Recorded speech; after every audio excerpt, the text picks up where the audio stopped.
di mana-mana jelema maca isuk-isuk 7 balik, sore-sore 7 balik. Bacana ieu hasbiyallahu la ilaha illahu alaihi tawakkaltu wa huwa rabbul arsyil azim. 7 balik isuk 7 balik teh subuh, isuk-isuk lah. Jeung sore memeh magrib atau atas magrib dibaca 7 balik 7 balik. Nah ieu bakalna kafahullahu ma ahammahu, bakal dihasilkeun daun anu dipake ka hayang kurang. Ya Allah, ilmu ye, lain nalagaan ye, ilmu ye. Kanyawan saya nyandung kan. Tah. Jeung di maksudnya bahasa teh kieu nya dihasilkeun maksudnya bagus menurut Allah. Ih, hayang naon bae hasil bahkan di dirina kafahullahu ma ahamahu shadiqan kana bihau kadiban. Pohara eta mah maksudna dek bagus atau dek bohong, dek bener atau dek teu bener, pokona boga maksud maca eta geus hasil teh pokona. Ya Allah, sakitu doang dah. Isuk-isuk 7, sore-sore 7. Ayat ieu teh bagus lamun dibaca ku urang bada subuh 3 kali. Beres wiridan anu ti Kangjeng Nabi, istighfar 3 kali, la ilaha illallah wahdahu la syarika lahu sampai selesai 10. Allahumma ajirni minan nar 7, Allahumma antas salam wa minkas salam sampai selesai. Kabelah dituna maca tasbih 33, alhamdulillah 33, Allahu akbar 33. Pan cenah kiai mah tilok akur sih. Ya kiai mah subhanallah 10 bae kumaha aing bae.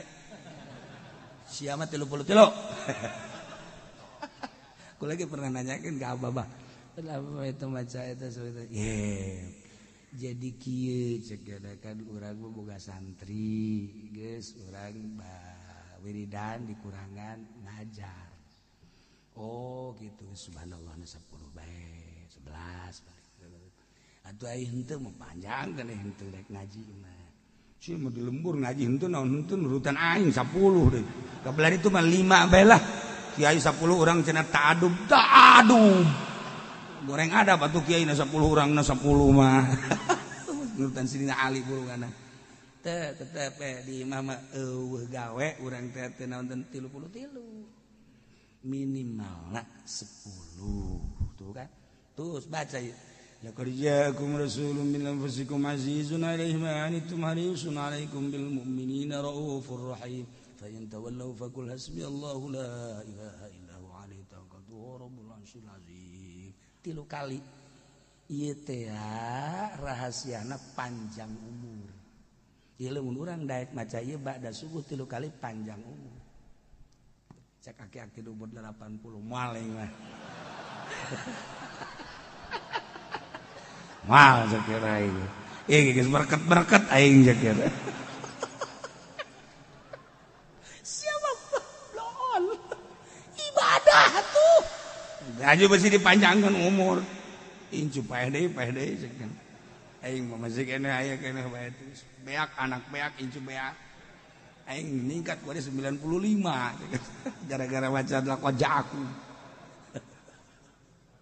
Panjang umur jang bekal ibadah ka Gusti Allah Subhanahu wa taala. Aing geus umur 80 tahun can bener bae ibadah teh mulai deuk maca ieu sugan dipanjangkan umur. Hayang beuki mantep ibadah ka Gusti Allah. Jeung rahasiana mun jelema deuk dipanjangkeun umurna dibere daek maca laqad ja'akum. Kabelah ditu nama dicoba kurang laqad ja'akum teh 3 kali ulah napas.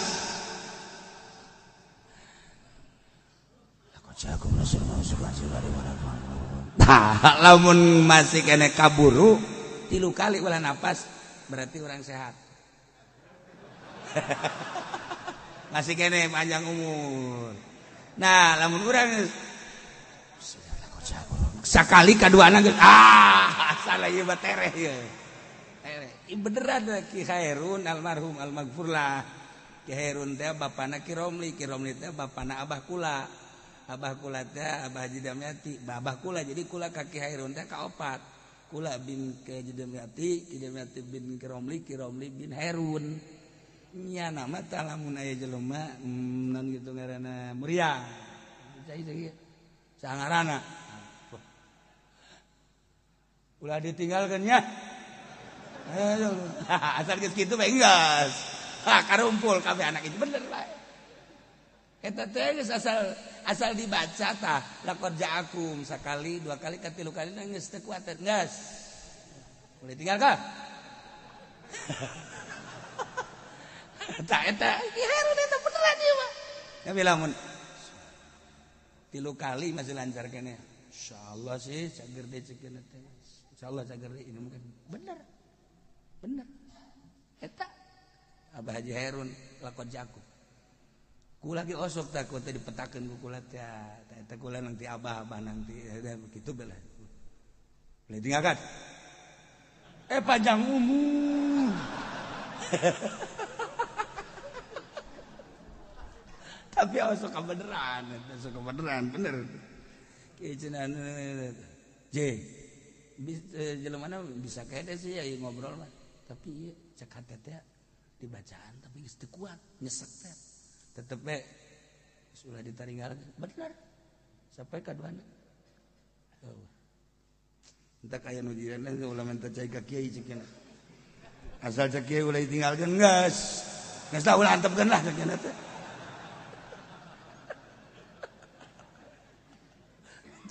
ieu mah lamun jadi urang encan jadi mah ulah wakah urangna geus tetangga takut jagung Rasulullah teres ieu mah ya busiana eungap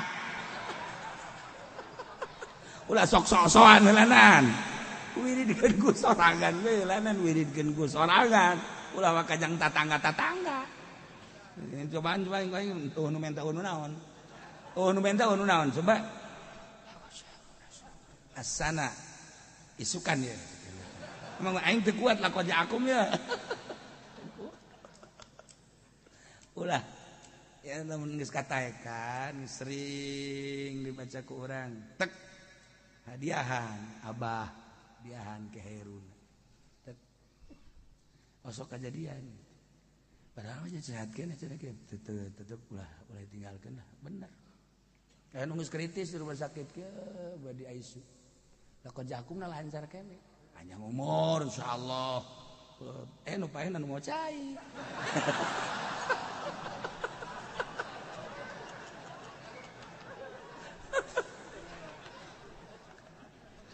hiji baca ya guys cerita ibadah bae cerita ibadah hikmah nama panjang umur 3 kali ba'da subuh insyaallah mun urang dikersakeun daek maca eta osok dibere panjang umur tur bisa ibadah kan mantap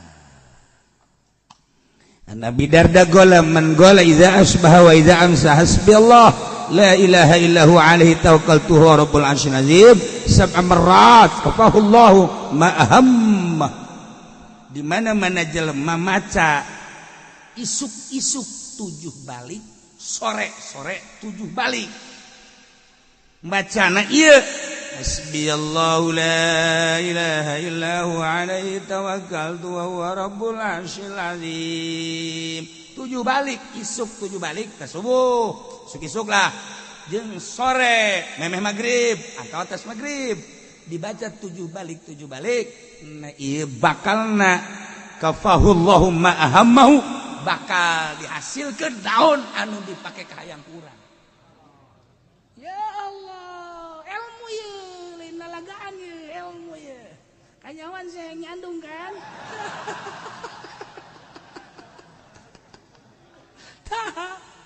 jeung di maksudnya bahasa teh kieu nya dihasilkeun maksudnya bagus menurut Allah hayang naon bae hasil bahkan di dieuna kafahullahu ma ahamahu shadiqan kana bihau kadiban pohara eta mah maksudna deuk bagus atau deuk bohong deuk bener atau deuk teu bener pokona boga maksud maca eta geus hasil ge pokona ya Allah sakitu doang tah isuk-isuk 7 sore-sore 7 Hasbiyallah la ilaha illa huwa alaihi tawakkaltu wa huwa rabbul arsyil azim.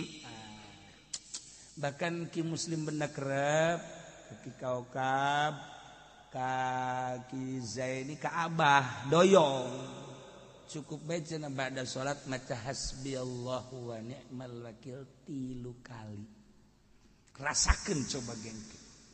Mantap salat 3 kali hasbiyallahu wa ni'mal wakil, hasbiyallahu wa ni'mal wakil, hasbiyallahu wa ni'mal wakil. Diterusir wa hasbiyallahu wa ni'mal wakil, limal maula wa ni'man nasir, hasbiyallahu wa ni'mal wakil, limal maula wa ni'man, hasbiyallahu wa ni'mal wakil, limal maula wa ni'man nasir. Geus teh unggal ba'da salat sakitu. Eta mah ti muslim kaki kaukab terus kaki zaini ka abah doyong ti abah sok diwiridkeun beta ku abah doyong abah agrat eta wasiat ka abah dibaca bae terus ku abah bener rasakeun teu kudu caritakeun engke enak bener tah asal mata salat hasbiyallahu wa ni'mal wiridan nu biasa heula terakhir hasbiyallahu wa ni'mal wakil limal maula wa ni'man nasir hasbiyallahu wa ni'mal wakil limal maula wa ni'man hasbiyallahu wa ni'mal wakil limal maula wa ni'man nasir bakal jala lembar segala 3 balik tas salat Masya Allah aya anu diijazahan ku abah almarhum hasbiyallahu wa ni'mal wakil 3 balik unggal bada salat kabeneran manehanana teh kitu usahana proyek. Begitu proyekna gagal cerik kan ka abah cerik dibere eta bae cenah wirid hasbiyallahu wa ni'mal wakil limal maula wa ni'man nasir balik ta salat insyaallah bangkit deui diwiri be kunyana tuh bener hasbiyallahu wa ni'mal wakil limal maula mun leuwih oh salah cak abah leuwih mangan 3 bae heulanan suka ju hayang leuwih-leuwih diwiri kunyana bener eta setahun ngawirid eta ya Allah proyekna bangkit kembali pohara barang bangkit deui poho deui teu baca deui hasbiyallahu wa ni'mal wakil nah kadang dibaca kadang henteu kadang dibaca kadang henteu kaditu mah lepeh henteu ambruk deui bebeja deui ka abah-abah mah nyahoan eta si hasbiyallahu na teu dibaca deui nyahoan da abah geus bagus-bagus cak abah teh tuh aya wali tapi dongeng di seputar wali geus bisa hibar teh satu ketika nyana teh kitu ragrag untung ka laut untung ka laut dari ragrag da bugu juga atuh lamun ka darat mah geus selesai ragrag ka laut nyana kaget ya Allah ya Rabbi kok abdi bisa ragrag sih sakieu keur geunaheun-geunaheunana ja anu ngajepret eueuh naon eueuh untung bae aya anu mawa tongkang aja dibawa ka eta ka naon gara-garana ka parahu salametkeun nanyana taqarrub ka Gusti Allah terus taqarrub aya ta ilham maneh tadi subuh maca hasbiyallahna ngan sakali nu biasa 3 kali ya Allah ragam atuh sia mah geus ragak deui ti kejebur bae kabeh maca tilok naon tilok teh kan pohara eta dongengna bagat wa fi nawadiril usul an burida da gol qala Rasulullah sallallahu alaihi wasallam man qala 10 kalimatin inda dubri kulli salat wajadallahu gitu naon ngaranna indahuna takafian wa majziyan khamsun lid dunya wa khamsun lil akhirat 10 hasbi Allah bah ujian naon 5 urusan dunia bakal hasil maksud cukup muyah bagian akhirat lagi geus moal kana neraka di dunia 5 teh bakal hasil maksud cukup muyah mayeh hayang nanaon ge aya akhirat lagi moal tersentuh api neraka ieu baca Quran sapeting 10 bali 10 ge hiji-hiji doang hasbiyallahu lidini hasbiyallah hiji dah hasbiyallahu lidini hasbiyallahu lidunya hasbiyallah liman ahamani hasbiyallah liman bagu alayya hasbiyallah liman hasadani 5 hasbiyallah liman kadani bisuin hasbiyallah indal maut hasbiyallah indal masalati fil qabri hasbiyallah indal mizan hasbiyallah indas sirat 10 mual tersentuh api neraka di akhirat mizan lancar sirat lancar di dunia dipakai non gitu ngaranna cukup terakhirkan sekaligus hasbiyallah la ilaha illahu alaihi tawakkaltu wa huwa rabbul arsyil azim tah wirid genet ieu cenah kieu atuh kunaon teh di fotokopi ge cerita heula ieu mah ge kadeulek wae hayang apa henteu yang ngawiridna ayat terakhir di surah Taubah ayatna ieu laqad ja'akum rasulun min anfusikum aziz al-ayat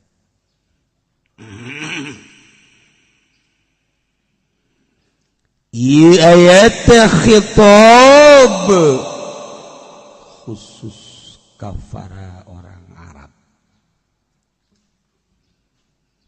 Orang Arab anu nyaksian kana turuna Kangjeng Nabi, kelahiranana turunanana sakaligus diutusna Kangjeng Nabi menjadi Rasul Allah. Tetapi ayat teu meunang hidayah mah hese tetep. Urang nu jauh jarak tempuh anu jauh jarak masa anu lila tetapi urang dibere hidayah ku Gusti Allah teu ka Kangjeng teu apal tempat lahirna tapi geus kapiheulaan ku cahaya ilahi iman urang ka Kangjeng Nabi Muhammad sallallahu alaihi wasallam mahal tata iman ya Allah ya Rabb tinggal mempertahankan iman keyakinan sababaraha lengkah deui urang hirup bakal balik ke alam barzakh teu rugi teu cangcaya urang pae mawa keyakinan iman ke Allah iman ke Kangjeng Nabi Muhammad sallallahu alaihi wasallam pertahankan eta kajian teh ditembak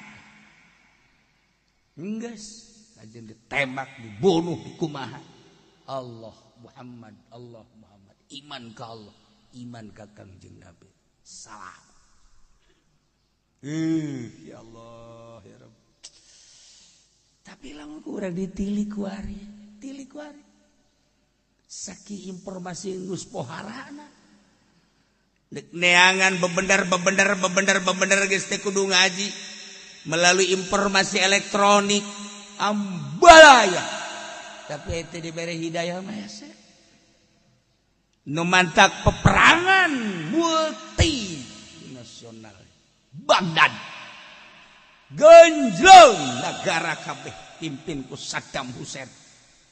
Gua mah ingetkeun lain rek nyaritakeun peperangan, andek nyaritakeun berbagai komentator tentang Baghdad itulah perang. Begitu Gus Dur ditanya, "Bagaimana Gus tentang perang Baghdad?" "Ngapain kita bicara Baghdad? Udah enggak usah diikuti. Bicara kita aja negara Indonesia." Sampai mati kamu tidak akan ngerti. Paham orang tentang Baghdad, Pak. Nu ngerti cuman Gus Dur. Moal keotakan cek. Urang cek ngomong urang nama sia daripada mikiran Baghdad bandingan dagang toge bae geus. Dagang jengkol bae geus. Geus sasawi dagangkeun ka dieu kabeh. Lain ukuran otak sia nyaritakeun Baghdad batu. Beuh, Mang Saddam Hussein jelema leutik. Oyag negara kabeh. Nu ngalawanana ge multinasional Inggris, Prancis, Amerika. Lain lalangan Jerman. Milu kabeh. Lamun leutik negara moal ku kabehan dihantemna. kulantaran ieu negara boga kekuatan anu luar biasa dihantam lagi kulobaan menang teh nu lobaan can sebab naon nu dipake ka hayang kumanehna kilang minyak dibom lagi kurang Irak sorang per detik ieu naon meunangna hanya menduduki urang Irak lagi di dieu teh gideug bae negara-negara aing diusir deui ku aing aing mah paeh geus jadi biasa sebab aing mah paeh sorga aing sia emang kuari kehadiran Amerika di Baghdad gitu emang nyaman teu nyaman urang Irak mah kajen teuing paeh moal ditinggalkeun ku aing negara aing naon bebenangan teh bebenangan nu deuk dibasalahkeun naon kuari nu deuk dicaritakeun sabaraha ribu tentara Amerika nu asup Islam per detik ribuan tentara nu asup Islam urang dikaburkeun teu meunang nyaho nu potong leungeunna nu eueuh ceelian nu eueuh mataan anu tanpa daksa teu bisa leumpang kuari di Amerika ribuan jelema asup Islam Saddam Hussein wasilahna urang mah kan teu nyaho informasi nu sabenerna kula ge jawab teh ti almarhum almarhum Gus Dur udah kula nyaritakeun Baghdad saya pagawean urang bae cenah moal kaotakan busia ye sakolahan teh daun teh nyaritakeun Baghdad ulah kitu Gus atuh kae resep bae tapi emang gua Baghdad bah negara 1001 malam emang kumaha sabaran nabi anu diturunkeun di dinya lain sembarangan negara teh mah negara kuno Amerika negara anyar Inggris negara anyar kalawan negara kuno menang teh gan sakadar di mata dan mengklaim hasilnya datang ka kuari ralang sadan hutang teh gara-gara membabi buta ngalawan Baghdad teh ieu tokoh Baghdad tiba heula ti mimiti khalifah kahiji khalifah kedua dan selanjutnya aya gimbir-gimbir teh Saddam Hussein nah naon kitu ngaranna waliun min auliyaillah oyang negara kabeh ku Saddam mah kumisna bisa gede bisa leutik Saddam lamun geus disorot di televisi urang dari Saddam teh di satu sisi orang resep di satu sisi orang sieun kan aing neuleunya eta aing resep aya tapi sieun aya sakitu ge jauh urang ka Baghdad di dieu komo jeung jelemana tentara Amerika di dieu doang grup emang kumaha gitu teu diberitakeun kan kitu-kitu mah kaistimewaan jeung kamaziahanana sabaraha ribu orok anu digaranan Saddam lamun lain gerak Allah moal bisa ya di Indonesia bae ge sabaraha ribu orok nu digaranan Saddam karunyin di awakna ge teu gara-gara cara Saddam teh gitu tuh ya Allah ya Rabb nah ieu mah keur carita hidayah melalui peperangan ternyata hidayah didapat melalui peperangan ieu mah keur carita maha kuasa Allah henteu rek nyaritakeun peperangan multi jeung Baghdad lain hese eta mah nyaritakeun anak lantaran dibalik cerita tentang peperangan Baghdad aya satu dakwah anu urang teu nyaho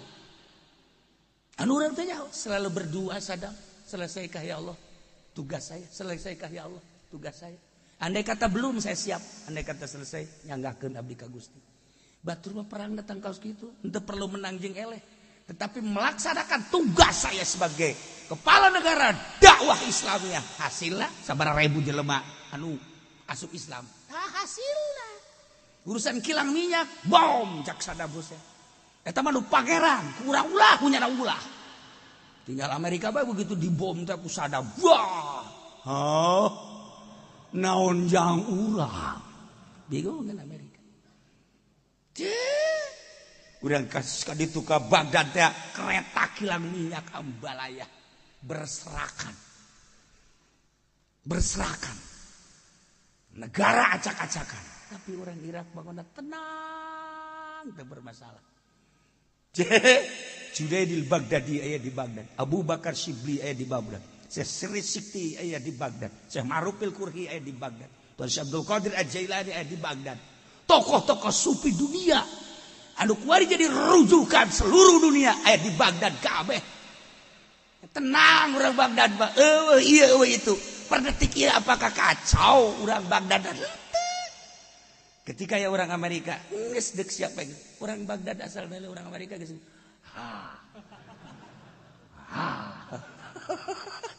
Ih, ngeunteu di berita-berita negara 1001 malam Baghdad. Deh. Pokoknya mah urang-urang menceritakan Uzbekistan jeung Baghdad sejarah supi. Pertama Uzbekistan, namakeun Baghdad. Tinggali di perguruan persupian. Lamun encan ka Uzbekistan, can selesai. Setelah selesai di Uzbekistan, mesti Baghdad namakeunana. Teu kadeuleu ku zahir ku mata zahir, per detik ieu masih kan. Perguruan supi teh seperti eta. Namun encan ka Uzbekistan, can kapanggih jeung guru-guru supi Uzbekistan, can selesai supi. Ketika geus selesai, doktrin-doktrin tamatkeun ke Baghdad. Tanyakeun coba ge ka jelema ngarti. Dua negara, Uzbekistan, Baghdad. Uzbekistan, Baghdad. Dua eta mah perguruan supi internasional. Enggas lamun encan makekeun ka didinya badak masalah perang hanya sebatas urusan dunia pahit dan hidup titik. Henteu perang ge sarua bae hidup dan mati. Kesulitan orang Baghdad kuari Amerika ngabangun orang Baghdad geus kieu bae bangun ku sia emang aing ridho teu sakedeung deui perang deui jeung aing sia. Orang Baghdad mah geus kitu saya diciptakan untuk perang. Indonesia lain, kita diciptakan untuk korupsi. Jangan tinggalkan korupsi sampai mati, bawa mati. Dia tuh sabodo sia. Aing mah dongeng doang ja. Korupsi teh naon teu. Jeuh aing mah korupsi na mana. Aing kira mun aya mah tundeuk sarua. Dia aing bangsa Indonesia. Sial, sia nu sial. Iya. Iya bentar ceritakan peperangan anak capek mengikuti orang. Wow, tiba heula Baghdad bade ikuti ku ali ku bangsa supi-supi ku ulama-ulama. Ieu jebolan-jebolan Baghdad do pararuat di mancanagara teh Baghdad kajen ku kumaha ge matak dihancurkeun ge ku Amerika. Aya kekuatan anu terselubung, aya kekuatan anu gaib, aya kekuatan anu sulit dicaritakeunana. Bom Baghdad. Bom, tetapi rahasiana sabaraha puluh ribu manusia nu asup Islam. Masya Allah kari. Eta ngadoa lagi kan Saddam gitu. Selesai apa belum tugas saya ya Allah untuk dakwah? Bukan untuk menang dan kalah, tapi dakwah saya selesai apa belum? Kula lamun maca doa Saddam Hussein kos gitu sedih kadang-kadang. Naon sedih da? Henteu rek nyaritakeun menang jeung eleh. Tugas saya selesai apa belum? Etalah keistimewaan Saddam Hussein. Diabadikan. Bongkar kubulan Saddam. Senyum Saddam. Ya Allah ya Rabb. Anu geus dibunuh Saddam teh. Naon kitu ngaranna? Setrum. Saya kapayahna. Saddam disetrum supaya ngomong tetap Allah diceritakan.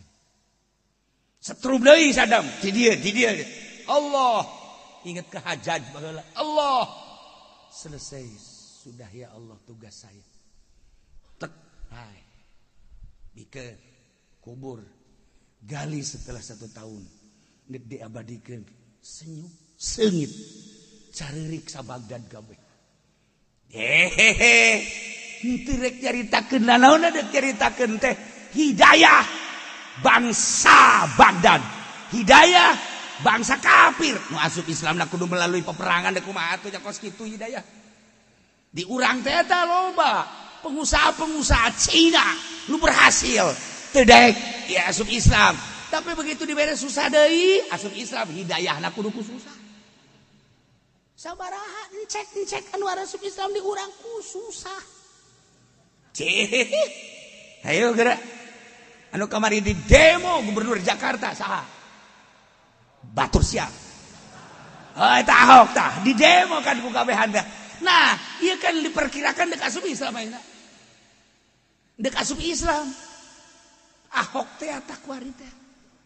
Wallahu a'lam menang hidayah ti mana kakarak hendeuk. Tuh, tak lamun kejadiannya na asup Islam. Wallahu a'lam. Iyalah rahasia Allah. Kamari sandeg-degen henteu deui. Kuari radahaneut. Ente mah can nyaho kan kuari perkembangan Ahok. Ya, tinggalin zaman sia mah tuh. Ya, mengikuti corona bae corona. Ahok ikuti ku sia. Ya, hampir kuari teh deuk asup Islam. Ya, perkembangan politik teh ulah leleluarna doang. Jerona keur kumaha ieu nagara teh sampai ke duit aya naon nih di jero teh. Kekacauan dan lain sebagainya. Eta mah urusan lah. Tapi ieu teh di jero da aya naon ieu. Menteri ieu dan di jero teh keur pasini. Pan cenah kieu emang ngosok kali itu lelebah mong sia. Udakeun aing segala naon. Tah make jas teh eta aing eta. Di mana cenah kieu eta keur nikahkeun teh. Siapa teh nyaho urusan ana. Teh nyaho aing mah kedelu beungeut na bae teh nyaho kaler kidul siapa. Geus aing resep ya ngajen nunggu kiri resep. Jeung nu barodo ki resep. Gas, urang bagian urang we nu barodo lah habaknya lah. Penting salamat bener teh. Daripada nu palinter kabalinger. Ye, guys informasi setik-setik we ulah loba-loba informasina. Sakitu bae heula ke minggu hareup lain deui ge. Aya anu masuk Islam teh hidayah teh keur ngagoler di rumah sakit. Bos Indonesia, terus kemudian ke Singapura terus ke Jerman. Tidinya jadi gering diimpus kieu bos Indonesia. Nah, nyana terus non ngaranna ngagerokeun pamajikanna jeung anakna muncak ngomong urang mah ayah ini sekarang harus diridoin mau masuk Islam. Cek anaknya jangan bah. Enggak. Kamu juga harus masuk Islam. Agama yang paling benar adalah agama Islam. Agama yang menyelamatkan kita nanti di akhirat adalah Islam. Saksikan oleh kaum sekalian. Bapak mau baca 2 kalimat syahadat. Beres baca 2 kalimat syahadat. Menang 1 jam mati. Di dunia sugih. Di akhirat ke sorga. Senep urang eta kus.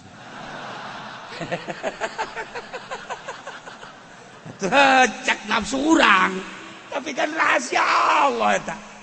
Masya Allah karim pohara jasa. Perang Palestina ya. Perang Palestina. Dati itu. Ayalah seorang Yahudi. Kira-kira umur bangsa 40 tahun. Kena tembakan muslim. Masuk rumah sakit. Kunaon atuh menang 2 poe ngimpi ka panggih Kangjeng Nabi. Urang kan lamun nyaritakeun kos kitu hese. Ya Allah ya Rabbi hidayah. Menang 2 poe. Dah ka panggih jeung Kangjeng Nabi. Kamu kenapa muncak bahasa urang mah? Saya sakit. Sakit kenapa? Sakit tertembak. Oleh siapa kamu tertembak? Oleh pasukan muslimin. Beruntung kamu tertembak oleh muslimin bukan oleh orang kafir. Emang kenapa? Orang muslim itu tidak ada kejahatan. Ini siapa? Saya ini yang dibanggakan dan diimani oleh orang-orang muslim. Yang bernama Muhammad ya iya. Langsung pelukan dina ngimpina, langsung masuk Islam dina ngimpina. Ku Kangjeng Nabi diusap penyakit urut, tembakan sat, hudang cager, langsung nyana baca la ilaha illallah, la ilaha illallah, la ilaha illallah, la ilaha illallah. Dokter kaget. Ina naona. Ya Allah, ya Rabbi. Wah, sudahlah keluar la ilaha illallah, la ilaha illallahan. Hampir ditembak di rumah sakit. Jangan, coba biarkan. Kita tanya dulu ada apa. Begitu ditanya seperti apa? Dibukukan. Kukula boleh bacakan bukukan. Bahasa Inggris masalah.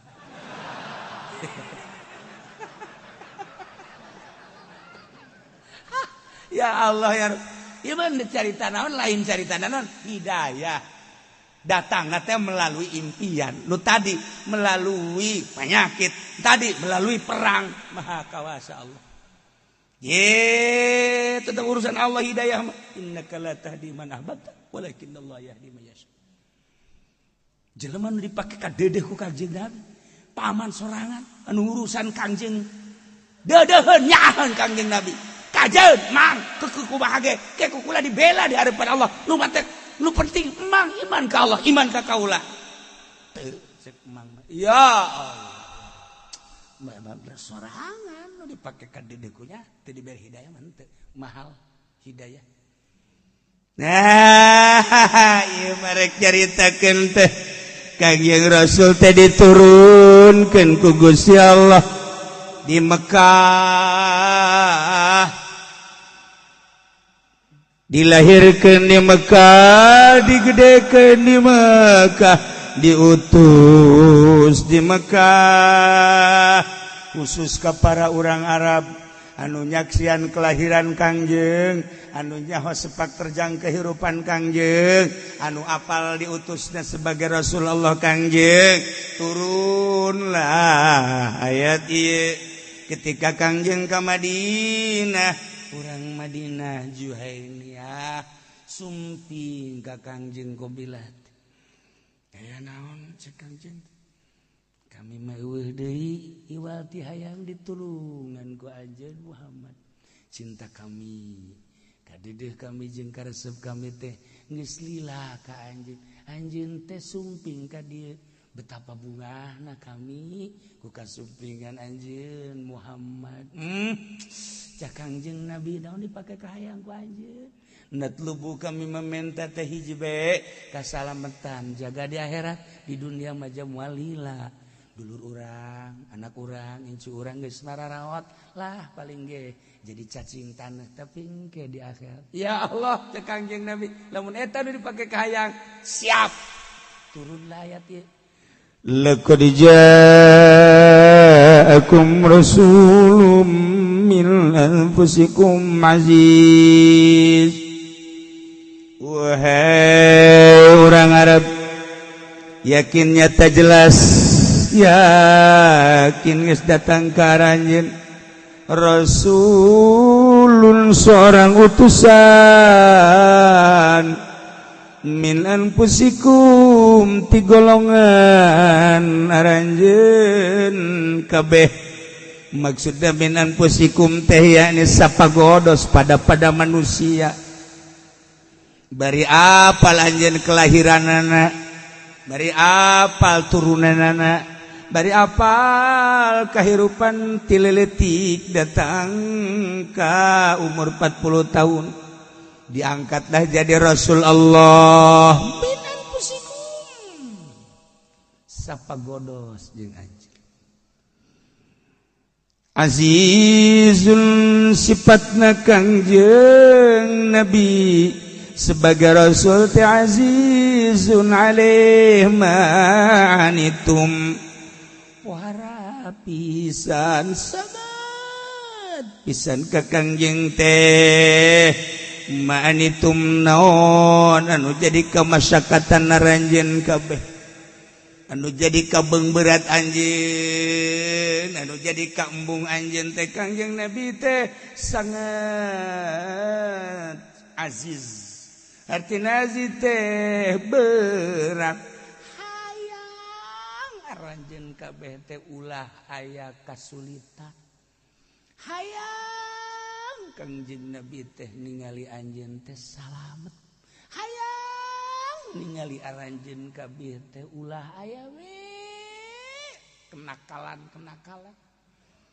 dibere karakter Kangjeng teh diturunkeun ka dunia diangkat jadi Rasul azizun alaihi ma'anit pohara luar biasa Kangjeng Nabi menginginkan urang Arab kabehan khususna ulah aya kesulitan ketika urang Arab bagian kesulitan sangat sulit Kangjeng Nabi ketika urang Arab aya kategendahan Kangjeng leuwih tegenah deui ketika urang Arab teh aya ka embung Kangjeng Nabi leuwih embung ulah aya kategenahan terhadap orang Arab khususna umumna ka umat muslimin muslimat ulah aya Kangjeng Nabi teh azizun alaihi ma'anitum berateun ketika neuleuh umatna ngarasa berat masyaallah gemantak hudang ti kubur teh Kangjeng teh ummati lain inget ka salat ummati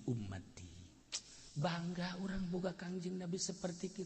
Bener-bener manusia penyelamat. Anu mikiran umat. Ulah bae tigesle umat teh datang ka ditimbang aya kagorengan. Datang ka ngajembat di jembatan Siratal Mustaqim tipoleset teu hayangeun mbugeun Kangjeng Nabi. Berateun Kangjeng Nabi ketika adalah umatna sing gulimpang di neraka jahanam. Ulah datang ka kos kitu Kangjeng Nabi sangat tanggung jawab luar biasa. Azizun alaihi ma'anittum. Masya Allah pahara luar biasa. Tayilang ngeunaheun jasa urang boga Kangjeng Nabi seperti itu.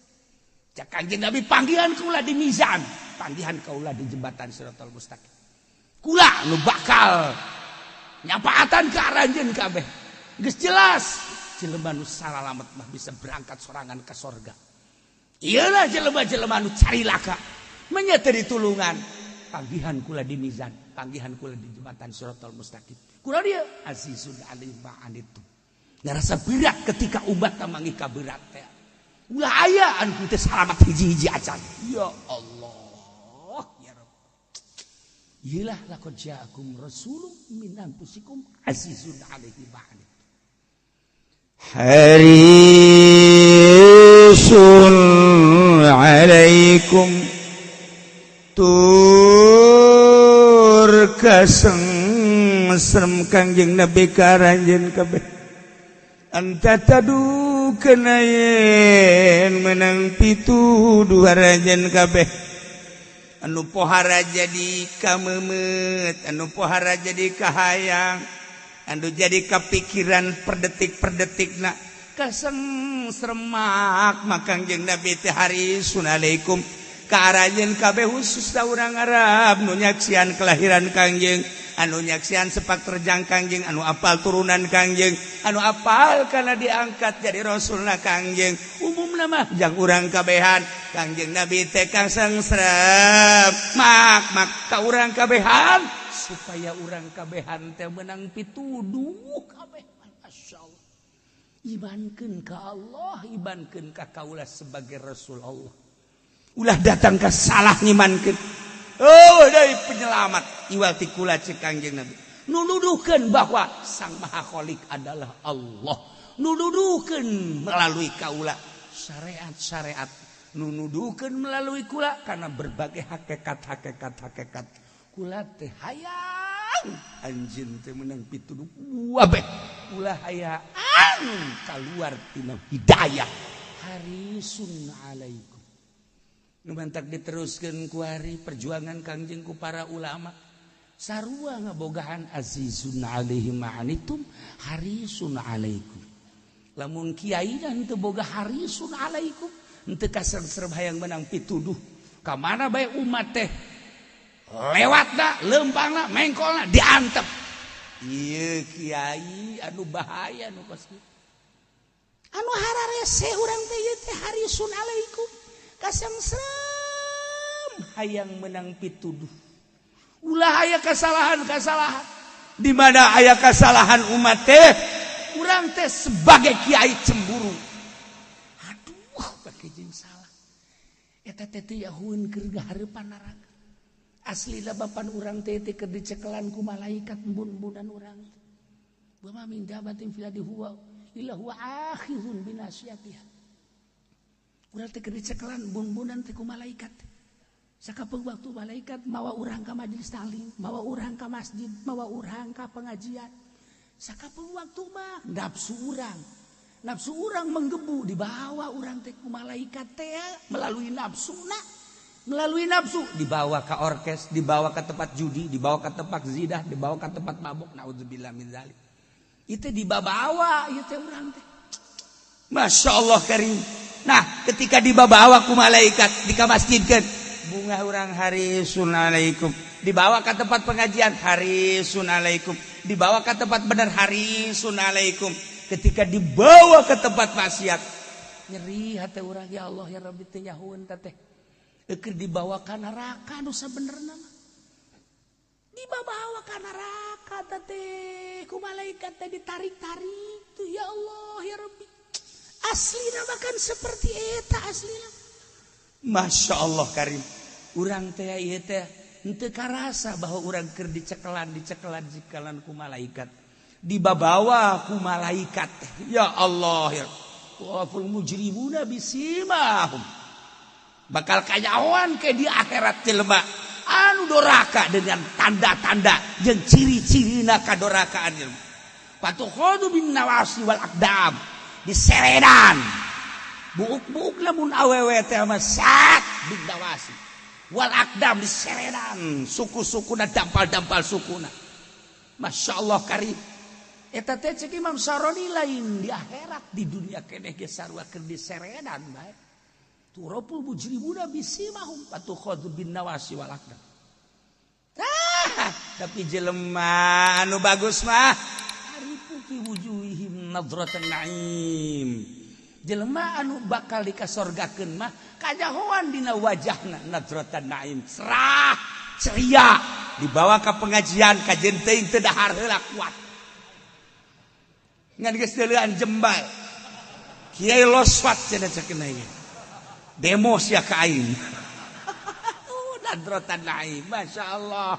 Sakedeung deui salat, terus baca Quran, wiridan. Kajahoan di dunia keneh antara ahli Allah jeung ahli neraka. Haripu fi wujuhihim nadratan naim. Moal ngahiji. Jelema anu bakal dikasorgakeun jeung jelema anu bakal dikanarakakeun moal ngahiji. Sebab naon? Turapul mujrimuna bisimahum patukhadu bin nawasi wal aqdam. Dekat ka pengajian, dasar lain ahli Allah mah ngabur.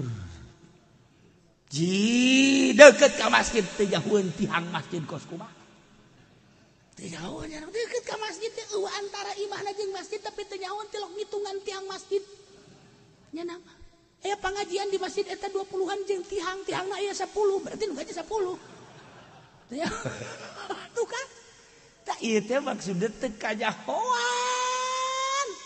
Ku urang bakal jadi ahli surga ahli neraka padahal kajahoan. Nyingrai di dunia keneh. Urang ku ari sa mobil, haju ngahiji urang jeung camat. Di mobil urang ngahiji jeung camat. Deuk naon nu diobrolkeun bingung. Bingung urang teh, teu betah. Urang deuk ka Bandung. Pasti datang ka dieu bae ka Tangerang, ganti mobil bae nya. Bapak-bapak kula-kula mah henteu teh. Beda ngobrolna hese. Tapi pan orang jeung santri deui mah geus sia tinggal nakolan we ieu. Ngeunaheun deuk ngobrol naon bae kumaha urang mah sacalangapna urang. Ngeunaheun eta urang sapagodos ngaranna teh.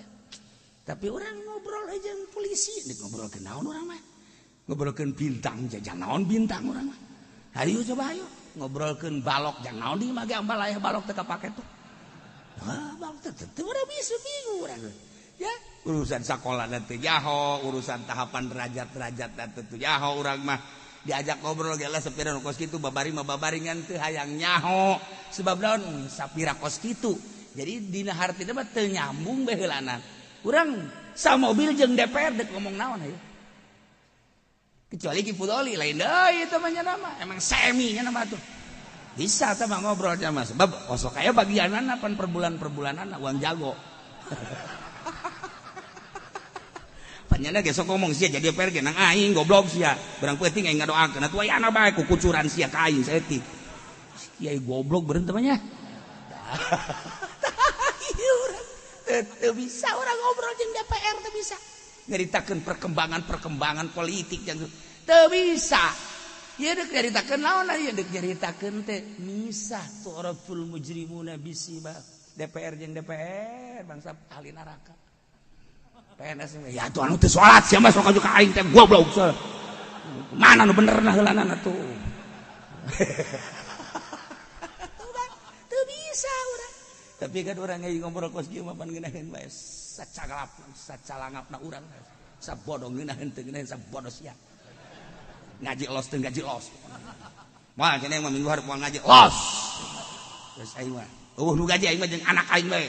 Rantai ku aing anak aing sia. Ngaji sia doan jeung aing. Bal bisa tetap sebab lah sebab nu dideuleu iwalti Allah hiji bae ku Allah digerak-gerakeunana memang nang saha ditahan ka DJ nu ditahan nang saha eueuh mere sedekah paling 5.000 Dah, guys, teu kudu beres lakom, guys. Bawa deui duit sia can sia ka ditu. Geus teu kudu aing mah diuk dengekeun balik beres, guys. Ulah di pikiran kiai mah ya Allah sugih. Aing mah beneran bebeakan ya. Soalnya lagi pudoli teh sok hayang bae nya. Teu kudu. Aing mah mulia lain cak sia, agung lain cak sia, sugih lain cak sia, kumaha Allah nu merena. Beres. Geus mata tadi lagi aing moal mere. Teu kudu mere. Geus. Beres mah bayar hutang sia bae heulanan kan itu.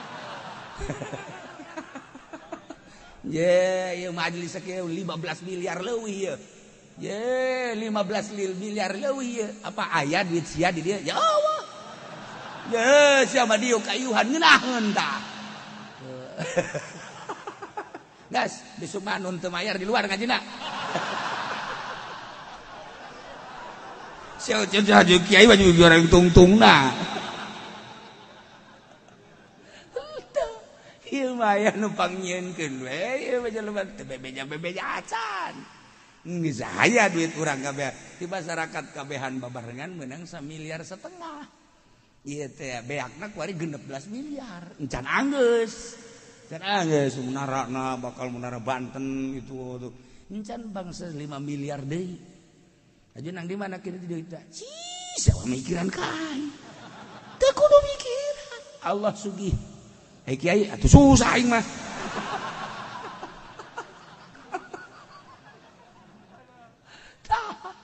Ieu mah lainna naon ye. Nek jaritakeun teh harisun alaikum, masyaallah karim. Kasang serem Kangjeng Nabi teh supaya menang hidayah kabeh umat. Urang teh ieu teh dituturkeun Kangjeng kumaha Kangjeng? Kangjeng teh amr ma'ruf nahi munkar. Mantep cek Kangjeng Nabi, man ra'a munkaron falyughayyir biyadi. Selama lamun eueuh munkar, boga kekuatan, silakan melalui kekuatan. Bila perlu perang. Wa man lam yastati lamun teu bisa bilisan ngomong coprak cara kipudoli dibayar ngomong teh dibayar henteu lain dakwah teh pokoknya kitu usaha tuh ieu nu bener sok juga singgung atuh lainnya na bae sia ge sarua ulah atuh urang dibayar teh dibayar ngocoprak we terus bila perlu kudu kos tukang menta-menta di pasar teh eta urang ka pasar kemis mawa salon. Saudara-saudara sekalian, saya datang ke sini untuk minta bantuan. Jepan goblok atuh. Suka teh dek dakwah horeganan masjid jan anggeus teh beres sama kos itu. Ulah dakwah. Fal yughayyir bil yadi. Wa malam sati pabilisani. Wa malam yasati papi qalbi. Lamun teu bisa make qalbu urang wa adaful iman pang handap-handapna iman. Sapeker dipermasalahkan ribut gede tapi lu liwat di hareupeunana rurundayan awewe teh dimasalahkeun je padieu naon ieu fitnah gede ieu teu kudu dimasalahkeun tasawuf we atuh fal yughayyir biadi wani nyana radio tatangga dibantingkeun TV tatangga dibantingkeun kunaon aya nu liwat dadana muka nyala ngahenen bae. Ge, tadi mah rada gede teh mah. Tinu imah rada gedean ieu ya. Goblok ieu kiai goblok gantung kabeh kiai kos kitu ya. Masa gerberatan eta tah. Ndek dakwah bener dakwahna. Lamun urang teu kuat fa biqalbi. Geus bae kuat teh ya Allah ya Rabbi. Nu di imam hepe. Siapa? Lain dakwah pikiran di imah. Betul kan? Nah iyalah dakwah. Nu mantep. Urang dijadikeun kiai, kuari dihormat ku jelema, dibule ku jelema, diagung-agung ku jelema, dibuya-buya di dunia ye, di akhirat teh salamet ka henteuna. Datang ka mana urang teh ieu teh amar ma'ruf nahi munkarna. Kuari mah dikiaikeun, kuari dibuyakeun, kuari dimamakeun, tapi di hareupeun Allah sia dibuya-buya teh, sia dimama-mama. Ternyata eta munkarat sia Itu ngomong-ngomong acan, bahkan hati sia resep sia. Nyaho siapa yang dikiriman awewe baheno. Aju sia teu dakwah. Tuh kan, urang mah ya Allah, ya Rabbi. Tatangga hajat nanggap orkes. Aju pan sia diajak kondangan ke bae penting bari deuleu biduan pan sak dia. Goblok pada teh sia. Di dunia orang dibuya-buya. Sabaramu di sia anu ngeririt. Hiji benda, dua harga anu berbeda bisa diantep tuh ngomong-ngomong acan dibuya-buya orang di dunia tapi di akhirat ternyata orang diseret patuh khudhu bin nawasi wal aqdam dan orang mikiran kadinya embung orang jadi kiai embung orang jadi kiai teh komoh ju pendopo merek itu pun dibayar paling 1 juta 2 juta ya ada getek yang mau dibayar kos gitu kan panas di akhirat ke neraka di dunia teh kabeli karimun acan enggak tolak ke mah pod mun leti kos kitu mah tolak guys pokona mah lamun aya nu mere bangsa 10 juta kitu guys sepak habak bobalkeun ka beungeutakeun sia ngajakan neraka ka aing sia tambahan itu beres Urang lamun pikiran kaji ya Allah ya Rabbi salamat apa moal. Henteu rek mikiran batur mikiran urang bae. Ieu nahi munkar urang geus datang ka mana ieu? Menurut Allah urang kiai teh bener apa? Henteu urang. Diagung-agung, dimulya-mulya. Aya di akhirat urang diseret dikanarakeun gara-gara urang henteu nahi munkar. Mentak hayuh bae gocoprak bae geus kiai mah ngomong bae geus. Ulah eureun-eureun, anu haram, ayo ngomong bae ditanggap teh ditangkap, ngomong bae. Kayak moal ka beli bakal grogol. Kurang teh jalan-jalan teh eureun-eureun. Reman teh sungutna. Ye, teh mah tugas urang. Tapi disesuaikeun. Ya. Neilah yakin jelas jata datang ka aranjeun kabehan utusan nu ngaran Muhammad. Eta tadi golongan aranjeun kabeh papada manusia nyaho turunanana jeung nyaho tempat kelahiranana anu azizun alaihi manitum harisun alaikum tinggal bil mu'minina raufur rahim falanas'alanna alladzina ursila ilaihim walanas'alannal mursalin wallahu a'lamu bimuradi engke urang tekan kiamat sanggeusna kiamat tiupan pertama kangjeng malaikat Israfil alaihi salam niup jelema teh ka kaler ka kidul kawetan ka kulon lulumpatan anu keur nyusu anakna dibalangkeun budak leutik keneh kakarak leumpang geus suisan kobo aki-aki mah modar di dinya geus aki-aki mah teu kudu kiamat ku ari ge titah leumpang di nu panas engke oleng gejebur sorangan mantak lamun perangnya na mah engke ku Amerika ge moal ditembak moal nya perang tutut hook senjata nembak nu kieu cek antepkeun lupat di kieu doang moal ditembakeun hok peluru aing geus sia budak beladik goplak no kan bener kan paeh cenah mah geus sepira aki-aki teu kudu diangsongan senjata aki-aki mah angsongan sieni urang Lampung ayo sia kena naik paeh di luhur bateung nah ieu ke kiamat beres parae ganti bumi rata gunung Masya Allah mentak kurang lamun jaritakeun ente nyangka gunung teh bakal na angger horenganan tamur meresap gunung nuku urang kaciri teger watarol jibala ente neule gunung pajar ente magagah tegak luar biasa horenganan gunung teh lempang tamurum maros percis okos mega bae lempang gunung ge engke baleumpang tiup ku malaikat Israfil lelempangan ka kakak aju wataral jibala qamidah disangka gunung teh teger kuat horenganan tamur marra sahab leeh nana gunung sakitu tegerna leeh kok masih Juned ajur ganti rata laut gunung kobe wah geus diterjemahkeun ku Raden Oma Irama kiamat terjadinya ada jadi presiden.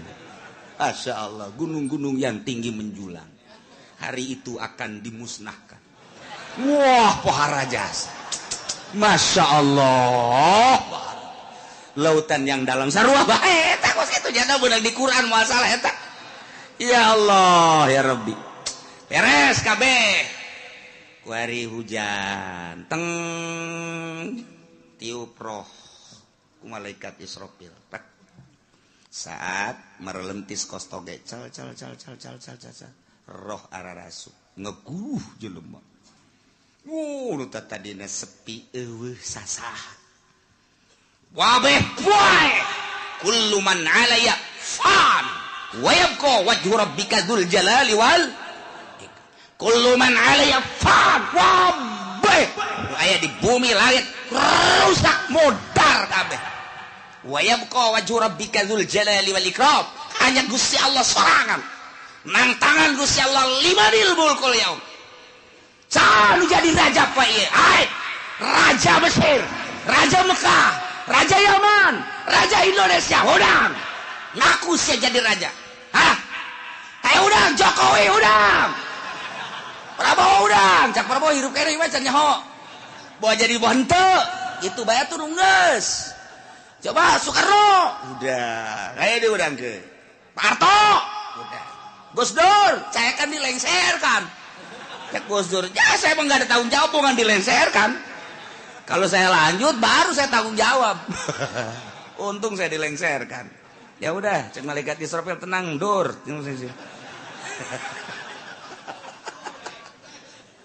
Masya Allah tantangan limanil mulkul yaum. Geus beres kabeh harirup giring ka mahsyar. Timbang amal. Timbanganana kos timbangan emas. Aya talanjuhan, aya jaruman, aya cecepehan. Cecepeh nu sabelah langit jeung bumi mun dieusikeun ka dinya asup. Nusa belah deui geus teu kabagian jadi kadegeun di asup. Ngun ku gede genena cecepeh. Ari nu deuk ditimbangna segede Juned. Leutik kan. Ku gede-gede amat deuk ningalikeun jeung nembongkeun ka maha kuasaan jeung maha dahsyatan Gusti Allah Subhanahu wa taala. Wih, jelema dikiring di berbagai negara kabeh ka mahsyar. Di mana letak mahsyar? Letak mahsyar teh Masjidil Aqsa. Berarti Didi itu boga sejarah dunia boga sejarah di akhirat ge boga sejarah. Masya Allah karim. Yelah, nu deuk dicaritakeun. Rantung jelema kabeh. Malaikat Jibril cicing di tengah. Dihareup Kangjeng Nabi urang. Malaikat Jibril Mikail di belah katuhu. Jibril Mikail Israfil belah kenca. Anjing Nabi dihareup plek kumpulkeun ku Gusti Allah. Falanas'alanna allazina ursila ilaihim wa lanas'alannal mursalin. Cek Gusti Allah aing bakal nanya allazina ursila ilaihim ka umat-umat anu diutus para rasul. Ndek ditanya teh an ijabatihim ar-rusula wa amalihim fima balagahum tentang ijabah ka para rasul jeung ngamalkeun naon nu disampaikeun ku para rasul ka maranehanana. Masyaallah. Di samping umat nu bakal ditanya walanas'alannal mursalin. Yakin kaula nu agung bakal nanya deui ka para mursalin utusan-utusan ditanya anil iblagi tina nyampekeunana. Ya Allah ya Rabbi, wabah ditanya bari pertanyaan teh sabenerna maubalana qusana alaihim biilmin, yakin kaula bakal nyaritakeun ka umat ka para rasul, kula bakal nyaritakeun biilmin dengan kanyaho jelas nyaho, wa makunna goibin jeung kaula teu gaib. Teu nyahona kabeh nyaho, ngan tetep ditanya bae. Pan jelema ditanya teh aya nu nanya teh nyaho, nu mantak nanya ge pan teu nyaho mang. Kaula ieu deuk ka Bandung, hayu ieu jalan deuk ka Bandung jalan mana? Bener-bener teu nyaho berarti. Kaula mudik, ieu milu mudik deuk ka Jawa Tengah, Pak, deuk ka Jogja, jalan ka mana? Lontaran loba jasa, ieu itu Jogja. Ka belah dieu manggih deui Jogja kanan, belah ditu ke manggih deui Jogja kiri. Bingung aing mah ieu. Jogja deui. Belah ditu tek Jogja deui. Isi jalan nu mana? Deuk ka Surabaya teu nyaho nanya. Atawa nyana nanya, Pak, ieu teh kula teh rek dagang ieu cara dagang teh kumaha ieu modal da sakieu deuk nu didagangkeunana ieu nyokot teh dieu supaya teu nyaho nanya berarti. Tah kula teh hayang kawin, hayu hayang deuk nanya bae ieu mah kira-kira kumaha ieu kula lamun kawin atuh babari modalna boga henteu. Ulah maka hayang kawin sia teu boga modal mah. Nanya teh teu nyaho. Biasana nanya teu nyaho. Aya jelema nu nanya ngan aing mah sabenerna mah nyaho, ngan nanya sote aing mah ngetes bae sia teh nyahoeun tante. Padahal mah nyaho ye, kos ka budak tanya, "Cek, 2 jeung 2 sabaraha?" Geus nyahoeun nu nanya nama. Ngan ieu dites. 2 jeung 2? Cak Bapak tolol sia. Kudu ngabalikeun deui ka aing. 2 jeung 2 sabaraha? Cak Bapak, wah budak blon nih budak. Mun cak Bapak 4 kula 4, mun cak Bapak 5 kula 5, ku bacak Bapak bae. Nyaho ye. Nu nanya nama guru ka murid nyaho. Nu mantak nanya teh dites berarti. Nah, aya deui nanya teh ngajejeleh. Boga anak minta duit dibere tah 1 juta. Yo, meunang saminggu minta deui teh jang anu bere deui. Minta deui dibere deui. Geus kalima kali ka dieu sia, ka dieu. Cicing sia dieu dieu. Hai, aing geus sabaraha kali mere duit ka sia bego. Teu meunang tah anak atuh hitung bae ku bapak, ditikem sia ku bapak. Goblok. Atuh nyahoeun bapak ge ieu geus mere duit sabaraha kali, ngah sudah dipake naon tah duit. Ieu sia di dinya. Pertama, sia ku aing minta dibere. Kadua dibere, aju minta deui dibere. Tah aing nanya ka sia geus sabaraha kali aing abah ge mere duit ka sia. Teu meunang teu hitung bah. Teu meunang. Jalain kos kitu teh mah. Maksudna nyarekan. Aing lan sakali mere duit ka sia tapi ku sia teu digunakeun eta duit tuh tolol-tolol teh si otak pasang atuh. Menta deui si mah gawena menta malulu. Nyarekanan tah mah nanya tapi nyarekan. Go. Bari bah, ya mah boga duit, aju minta duit sabareh sia mentana. Mio sabareh tah mio. Oh sia dibanding mio tapi pake ku sianya nu bener tah beulikeun ku sia.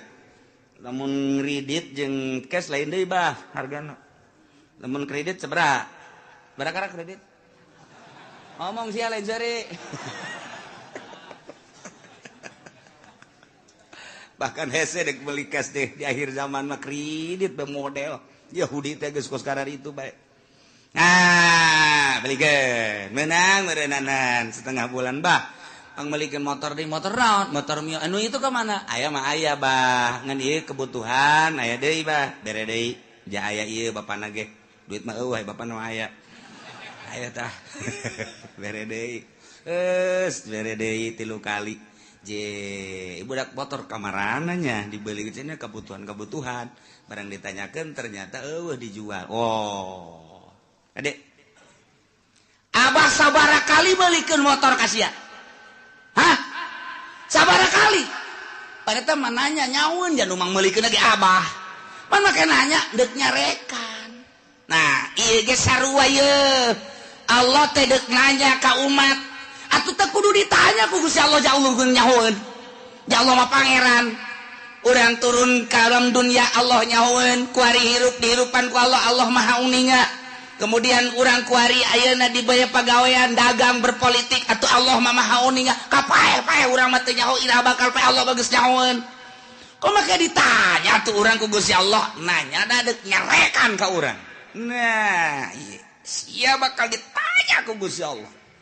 Teu meunang kieu, sia ku aing pan dihirupan. Nah, sia harita teh hirup, kemudian pagawean sia waktu hirup naon bae cak Gusti padahal mah Allah nyaho. Cak urang teh atuh coba bae Gusti ka nyahona tumpahkeun ka dieu. Wah, dikerekem sia ku Gusti Allah.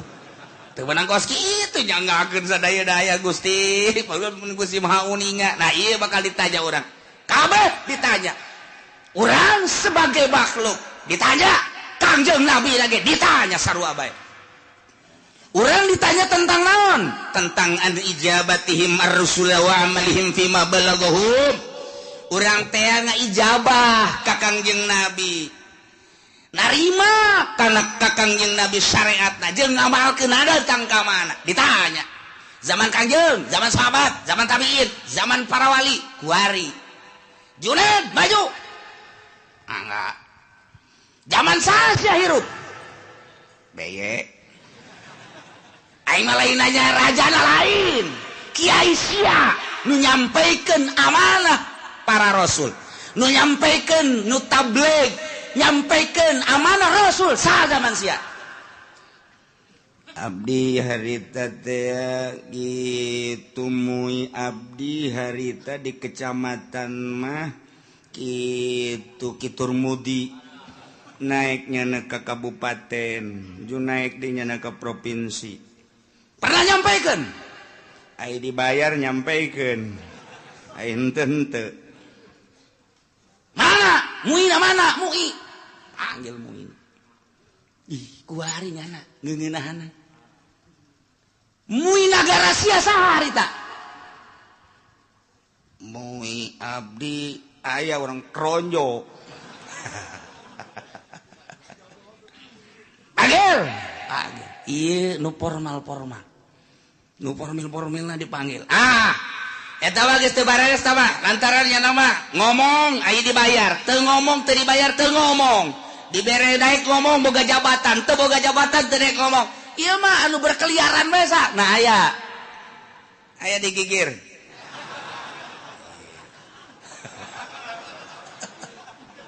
Disebutan di Jakarta kiai anu di kampung kiai pernah nyampaikan cara nyampaikan aku mah muludan bere duit eta lah lamun dari bere duit ngaco ulah nu eta nu asli nu nyampaikan nu asli saha ayo gerak budi bejakeun diangsongkeun ka hareup deuk kumaha coba eta urang lamun geus dikitukeun kumaha eta di hareupeun Gusti Allah. Nah sia zaman ieu pernah nyampaikan nyana bahwa Nabi akhir zaman Kangjeng Nabi Muhammad pernah. Kemudian naon nu disampaikan ku manehanana rukun wudu, rukun salat dan syariat lah dain semua. Bener. Coba tanya kiaina ditanya deh. Siapa pernah nyampaikan? Bener. Nyampaikan lagi dah bae. Ai diondang muludan. Sok diberkatan. Aya. Mun teu diberkatan dibuledan moal kadinya deui. Wah, itu beres ya. Aduh, Masya Allah. Nah, ia bakal caritakeun secara global be umat bakal ditanya tentang narima syariat di Kangjeng Nabi na nya atawa henteu aya apa henteu. Ditanya, "Hai umat, pernah henteu Muhammad nyampaikeun amanah ka anjeun? Tabligh risalah." Wah, jelema bur kabeh ngomong aya nu pernah, aya nu henteu. Ai Islam kabeh nyaritakeun pernah, kafir mah henteu, kan bela dirinya. Cak Nasrani teu pernah, kami mah teu pernah sampai berita-berita kebenaran Muhammad, teu pernah sampai Muhammad nyaritakeun tentang syariat, teu pernah. Nasrani Yahudi kabeh wah, bangsa encek kabeh ngararomong engke mah kuari nyana baru teu beuteungna. Engke mah nyana di ditu pias. Teu pernah nyampaikeun nu mata kaula teu iman ge ka Gusti, teu iman ge ka Muhammad. Oh, berita nyampaikeun. Maka uranglah jadi saksi. Wah, pacencongan urang jeung urang. Tidinya lah al yauma nakhtimu ala afwahihim wa tukallimuna aydihim wa tashhadu arjuluhum bima kanu yaksibun. Rame atuh pan. Wah, encek kampung Melayu ngomong. Hanya gitu make hayah kampung Melayu mah. Encek RRC bener. Nu kampung Melayu mah geus pohon, bapak bahasa encek lagi geus bisaeun. Eta mah nya encek nya susah. Ya Allah, nya di neraka saneng rugina ka bina-bina. Hehe, wahara jasa. Ari tatanggana mah nu Islam sanajan nya ka neraka pan bakal dikaluarkeun. Tatangga si encek. Milunya dan digawe jeung encek. Tapi kan nya lantaran aya imanan tetep dikaluarkeun untung kan. No iya. Walalas alanna alladzina ursila ilaihim, ditanya umat tentang nerima atau henteuna ka para rasul. Jeung sanggeus nerima ngamalkeunana. Macem-macem ke. Rame. Walanas alannal mursalin. Para rasul ge ditanya, Adam ditanya. Idris ditanya, Kangjeng Nabi Nuh ditanya, Kangjeng Nabi Sulaiman, Kangjeng Nabi Isa, Kangjeng Nabi Musa, Kangjeng Nabi urang ge ditanya, nyampekeun apa henteu? Masya Allah. Padahal mah Allah teh nyahun falanakusson alaihim bi'ilmin wa ma kunna ghaibin. Teu gaib nyaho, ngan deuk hayang nyaho coba datang ka mana bari deuk ditaubeh. Di memeleh di jejele aya jelema anu ja abdi mah ieu hirup teh di zaman SBY kiaina harita kiai Pulan abdi mah teu pernah ngadengi nyana nyampeikeun ore cok jelema teh falanakusson alaihim ilmin cak Gusti Allah nyaho aing ge sia teu ngaku datang tabligur risalah melalui kiai anu siana cak Gusti Allah nu teu ngajading teu ngadenge. Pan aya muludan, pan aya rajaban, kiai ngabuka pangajian, tong-tong lagi datang ka songek. Siana nu teu daek, falanakusson alaihim. Allah jaritakeun, neunaeun. Bagi kiai nu katitipan ilmu sampaikeun.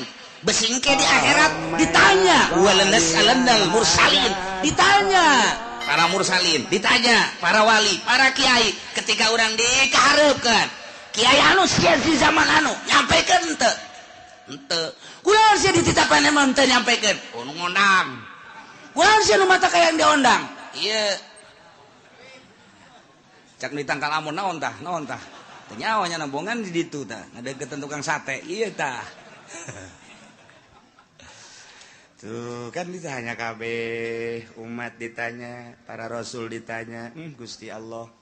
Umat ditanya, para wali ditanya, umat ditanya, kiai ditanya kabeh, mana ting rame. Nah, wa ma kunna ghaibin. Sabenerna mah atuh aing teu gaib. Eueuh teu kanyaho teu nyaho an iblagi rusul wal umamil khaliyah bima fi ma amilu. Nyaho tentang nyampekeun para rasul. Nyaho pisan atuh uning pisan. Jeung umat-umat anu sepi tidak pengamalan, nu ngamal jeung nu henteu nyaho Allah secara perinci juz'i satu persatu nyaho Gusti Allah. Sieu gadenge, sieu ngamalkeun, sieu narima, sieu teu ngamalkeun, sieu narima, sieu ngamalkeun setengah, sieu narima, sieu ngamalkeun poara, sieu narima, sieu teu ngamalkeun. Nyaho Gusti Allah bakal dicaritakeun hiji-hiji. Falanakussonna alaihim bi'ilmin wa ma kunna ghaibin. Nu gaib ya Gusti Allah.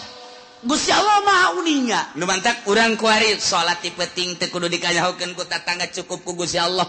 Engke bakal ditanya, ketika ditanya aya teh berita tabligur risalah aya melalui saha kiai anu sia ngamalkeun tante nyanggakeun sadaya-daya ke Gusti-Gusti mah uninga abdi peuting-peuting ge hudang haju kiai haju hayas deui eta anu ku aing ditolol-tolol ge sia goblok sia hudang mah hudang tapi ngan kiai doang tapi kan uninga Gusti Allah aing nyaho ka sia sok ngaji lempang ngajina nyaho aing ngadengekeun nganyaho haju ngamalkeun nyaho peuting sia hudang haju tahajud aing meukeun nanya bae cek Gusti Allah sebagai pangeran ditanya ku aing hijab padahal mah aing geus nyaho falanakussonna alaihim bi'ilmin wa ma kunna ghaibin. Nu gaib jeung aing mah aing nyaho ka sia narima ti kiai anu kemudian sia ngamalkeun geus ka belah dieu sia zaman sasia abdi bareng jeung si itu hirupna pernah sia ngadege urang ti kiai pernah ngamalkeun Gusti mah uninga teu kaburu Gusti. Naon bae kasibukan sia? abdi di pabrik Gusti. Mana babaturan sia di pabrik? Aya tuh itu. Sia ke di pabrik. Sia eta neangan duit jang kitu napakah pamajikan jeung keluarga sia sempet salat abdi mah. Minggu ngaji lamun teu keur gawe. Emang aya nu minggu gawe? Aya. Abdi mah ieu teh ai naon kitu ngaranna kesempatan salat mah salat. Tah, bareng sa pabrik sia. Pan sia mah salat sia henteu? Nyangageun Gusti. Dek kuas. Wa ma kunna ghaibin udah gaib. Nek ngomong naon sia, aya dalilna tah babaturan sia mah jadi pabrik ke sa pabrik bala jeung sia, malah sakontrakan sangarendeng si ieu mah ja salat sia nu henteu. Nah, nu matak sa pabrik aya bae tah nu dibere daek salat, jang dalil engke di akhirat. Besinya ngomong bogus sih bongan abdi mah dibere susah. Haju di pabrik teu kaburu salat Gusti neangan duit bae. Babaturan sia datangkeun. Ja susah sarua, pas salat. Sia ka ditu atuh. Dek lompat ka mana sia? Ayo sia, jauh wabakun lah goibin. Waduh gaib jago sia mah dek nyarekan bae supaya kadenge ku ban sojet. Tinggal babaturan-babaturannya na waduh si itu dicarekan. Wah, teu aya dicarekan. Aduh, dek lompat ka mana ya ini? Dek lompat ka mana? Nah, kabeh bakal ditanya. Fala naqussonna alaihim bi'ilmin wa ma kunna goibin. Tanya hiji-hiji. Bari Allah nya. Oh, lu goib ka Gusti Allah supaya jelas Allah teh pangeran dek ngajejelek jelema ditanya ku Gusti Allah kunaon sia persiapkeun ti kuari jang engke ngajawab pertanyaan eta lain lalagaan ieu mah Al-Qur'anul Karim wal waznu yauma idzinil haqq ya Allah timbangan lil amali dipasang lisohaikiha atawa jang nimbang amal bibizanin lahu lisanun timbanganana aya jaruman wa kafatani aya dua cangkok dua mangkok dua cecepeh kama warada fi hadis Kanjeng Nabi geus ngajelaskeun ayat 3 hadis tu ngajelaskeun tentang sifatan mizan tentang pertanyaan-pertanyaan jaga maksudna naon timbanganana jelas nu ditimbangna apa jelemana apa amalna apa bukuna eta lah Kanjeng Nabi nu ngajelaskeun aya nu jelaskan Kanjeng Nabi jelemana langsung diayakeun. Di hadis lain Kanjeng Nabi nyaritakeun jelemana mah tetep nangtung di itu nu ditimbang adalah sohaik buku-bukuna. Cek sakaol mah lain buku-bukuna amal bae diwujudkeun ku Gusti Allah. Amal bagus herang, bagus caang, amal goreng poek jore. Nu jelas mandek kumaha ge ima urangna wa ima bukuna wa ima amalna pan nu jelas mah tetep bae ditimbang-timbang keneh. Iyalah ayatna wal waznu yauma idzin al haq timbangan nyata timbangan nu bener yauma idzin harita bakal dipasangkeun jangan sing hade faman saqulat mawazinuhu faulaika humul muflihun sahaja lemah nu ditimbang berat amal hadena faulaika humul muflihun bahagia wa man khaffat jelema anu hampang mawazinuhu kahadeanana berat ku kagorenganana faulaika alladzina khasiru anfusahum jelema eta lah anu ngarugikeun dirina waktu di dunia bongan teu daek beramal bitaswiriha ilan nar ku sebab dijongklokeun ka neraka bima kanu bi ayatina yazlimun ku sebab maranehanana ngazolimkeun teu percaya ka ayat-ayat Allah subhanahu wa ta'ala nu ngantak urang mah alhamdulillahirabbil jauh masa urang ka Kangjeng Nabi tapi urang iman ka Kangjeng Nabi Muhammad sallallahu alaihi wasallam jauh jeung Kangjeng Nabi tapi urang ngalaksanakeun syariatna dibabaca ku urang sifat wajib di Kangjeng Nabi di para rasul teh opat urang diantarana kabeleteran kuari tah di dieulah bakal ditimbang saurang-saurang malaikat Jibril di dieu Mikail di dieu Israfil di dieu Kangjeng Nabi di dieu cek sakaol Kangjeng Nabi ngajelaskeun timbangan hade nu gede jurusan sorga timbangan nu goreng ieu neraka asal ditimbang let ka dieu ka kenca belah dieu geus tinggal ngagejebur ka neraka asal ditimbang leketai ka belah dieu geus sorga tinggal berangkat ka sorga bae ya Allah ya Rabbi kuari urang teh cek sakal Kangjeng Nabi ngajelaskeun timbangan teh timbangan qada wal adli. Ieu timbangan teh timbangan papasten jeung keadilan. Nu mantap kuari urang timbang diri urang. Kuari kurang kudu timbang kajujuran jeung keadilan urang geus datang ka mana urang nuturkeun Kangjeng Nabi. Geus datang ka mana ngalaksanakeun syariat Kangjeng Nabi ketika ditimbang kurang bera rasa. Aing lamun ditimbang berat mana ya? Ti mata bae mata ye, lobaan dipake neuleuh Quran apa lobaan dipake neuleuh TV, kurang bae timbang. Kuari ye. Qada wal adli kuari cek Kangjeng Nabi timbang maneh merenung. Ceuli lobaan pake ngadengekeun musik apa lobaan pake ngadengekeun urayan-urayan. Hayo coba hayu. Apa lobaan ngadengekeun anu hasud ka urang, anu ngomongkeun ka urang, apa lobaan make ngadengekeun Al-Qur'an, hadis, kalam ulama. Timbang ku urang sorangan bari merenung kieu. Urang timbang ku sorangan bae hayu geura. Leungeun lobaan pake nyekelan naon ieu leungeun. Hayu sia leungeun. Apa nu teas-teas apa nu hipu-hipu. Ah sia leungeun. Timbang ku sorangan urang komo nu geus kolot mah maningan ge beureum mah molotot pegahan engkos kol budaya we kieu. Tinggal nyi hajina, "Hoi. Mana eta mata kosong amat?" Teu kosong teu naon. Naon ngalang layung kitu. Teh tu didinya bae heula nah. Eta molotot kitu. Keur ngarenung ngaji tadi cak kiai aing ieu geus asa di akhirat bae. Meuh. Ya hajina teu percaya karena kuari bae. Kalau ngomong gitu atuh sia ini bener ku sia dikitu-kitu. Dekeran tuh. Iya keur ngalamun aing di akhirat teh cak kiai ge timbang cenah amal. Hampura aing haji, ya tukul ge hampura tang geus rada deres sakitu mah. Kula deui beureun hampura sok nyerekan ka Pak Haji tenan. Atuh hampura aing geus dihampura jasa. Mun aing kawin deui. Tah. Pakarak dek bener ge.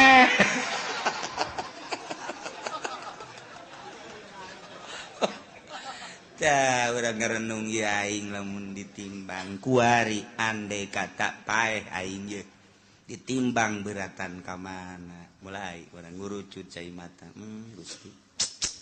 Tibalik datang ka kuari Gusti Allah nyaritakeun kahirupan para rasul nyawa ditarohkeun jang ka Allah terus di para sahabat nyawa ditarohkeun abdi manarohkeun harta ge ku pait-pait teh di zaman para wali songo eta teh perang nyawa tarohanan urang lamun zalah ka Kudus masyaallah jana mapan balik teh dicacag nuku urang kuari di zarahan di Kudus Sunan saha ngaranna? Kudus. Tuh siapa jarah bete nyongaran. Ayo kiaina poho buku aing ge.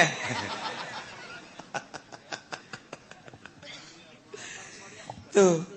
Eta panjana mah perang, Sunan Kudus mah perang, balik teh pan dibawa teh tinggal nyawa balan cak sakaol bapan potong ieu na ge. Nuku urang di zarahan eta saja parsa di Kudus teh Kudus masyaallah balik nyawa batur menyawa tarohana pake liilai kalimatillah renungkeun ku urang aing boro-boro nyawa duit ge ku pait-pait teuing ge aya masjid ge butuh ka keramik kook biasa geus sababaraha kali mah haji jamang haji mah atuh jajan mah aya atuh ieu keramik ge keramik nu sajen heula ke kurang karak aing hayo heula nu sajen heulanan besi teu kabagian beramal nu sajen eta ngomong hebat jasaban. Ayo orang babarengan heulanan nu sajen bae geus beres gaji. Ieu mah geus beres keramik. Alhamdulillah tuh. Biasa gaji neraka tah mah. Kuduna ge nu sugi mah lain kitu. Haji, ieu keramikna kumaha ya? Saha anu geus siap keramik? Batalkeun. Batalkeun geus. Pak Haji, duit loba di bank anak geus di ngaranan. Ari Pak Haji na aing mah teu boga duit. Sial teh Ki Haji. Tolol, emang nu sugi mah kos kitu bloon. Batur bedi kesek-kesekeun. Tah, hayang urang mah hayang ngadenge tuh geus kitu. Mang anu sekian meter, mang anu sekian meter, mang anu sekian meter. Geus aya sabaraha eta? Aya 20-an mah. Bejakeun ka mang anu lain teu butuh kitu nya. Dieu mah deuk ku Pak Haji bae kabeh. Sapira 500 meter. Lah, sabaraha kebon 500 meter. Geus tuh jual ke buat tetangga habak beres. Oh bener lagi Haji. Dasar pelit-pelit bae. Tangeunaheun urang ngadengeuna. Ya kan, gas. Dulu sadaya hampura ieu mah ditarima bae nu 1 meter 2 meter ngan ke dialihkeun ka nu sejen sebab ieu keramik ditangkes ku Pak Haji Anu. Oh, maksudna abeh teu kesel deui cek nya teh ieu mah duitna aya naon teh alhamdulillah atuh. Nu kami mah geus kanaonkeun bae kan ngeunah. Ngeunaheun teh mun aya di lembur nu kos itu. Gimana henteu Pak? Ayo heula ke kurang aing. Kurangna 1 meter eta nu dimaksud ku aing. Aduh, ya udah. Sugih dur-dur pet nu kos kieu tah. Ialah wal waznu yauma idzinil haqq fa ulaika faman saqulat bawazna Kangjeng Nabi na di dieu. Maksudna naon eta Kangjeng Nabi di dinya cicing. Ya Allah ya Rabbi Kangjeng Nabi lain samaneh. Ketika ditimbang umat Kangjeng teh ti heula pan al awwalun al akhirun umat Kangjeng Nabi teh pandeurina diayakeun pangheulana ditimbangna. Kangjeng Nabi di dinya sabelah Kangjeng Nabi cicing di cukang neraka jahanam. Masya Allah, lain lalagaan Kangjeng Nabi memang kumaha. Begitu ditimbang teh nu kadeu ku Kangjeng Nabi leket teh ka kenca Kangjeng Nabi nyekelan surat ulkoh ngaranna tek. Gegera dikajakeun tak. Naon cak dibeda ulah bomong. Berat antah tarina ka ditu kok jadi ka ditu. Salam. Surat leutik mah eusida la ilaha illallah Muhammadur Rasulullah eusida eta tah. La leutik biasa surat. Asal ketei ka ditu. Naon teh cak dibeda ulah long lagi. Nu penting salamet bae. Sana senang jasa urang boga Kangjeng Nabi modal kitu senang. Mun aya presiden nu kos kitu mantap jasa tah. Ya Allah ya. Bahkan sinar sholawat maka deuleu begitu dek ditimbang tak timbang leket teh kade maneh kadeuleu ku kaula cek Kangjeng Nabi ai Tuhan saha ma ahsanaka wajhaka wa ma ahsanaka khalqaka saha ieu kasep amat jeung bager amat ana nabiyuka Muhammad. Oh ku kaula kadeuleu maneh sok maca sholawat 11 ta salat. Saeutik jasa cek ya na. Aduh aing 11 baheula isinya diomongkeun di hareupeun jelema. Cak batu deh 11 doang. Geus kajeun 11 ge lantaran saya istiqomah, geus begitu ditimbang tek teundeunan sholawat ka dieu. Oh, 11 bae kuat ka salamet. Tas salat 11. Nyana nanya heula, "Mas sana wajhaka kasep amat Tuhan saha jeung tita tadi tutulung bae." Ana nabiyuka Muhammadun. Oh, pohara ieu. Kacirita nu sok baca sholawat mah ku Kangjeng Nabi, kaciri sidar sholawat. Nah, geus disalamet-salametkeun mantap ku ari ulah-ulah cicingin. Geus kolot poe Jumat geus jam 10 ka masjidna ih teu bisa jam 9 mah. Teangan di dinya tihang jang nyalan deui.